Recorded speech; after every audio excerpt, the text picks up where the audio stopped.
Masayahin kang tao, pero ang totoo may kalungkutang nakakubli sa iyong puso. Ang madilim na parte na pinili mong itago, ang kabanatang hindi mo pa naikukuwento. Sa kabila ng pagiging maunawain at mapagmahal mo sa iba, ang sarili mong naghahanap din ng pagkalinga.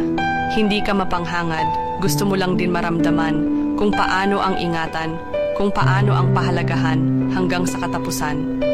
Matapang kang tao, sadyang maawain lang ang iyong puso.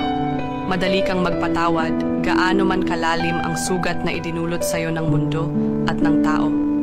Mabilis kang makalimot, subalit ganoon ka rin katulin kung makaalala.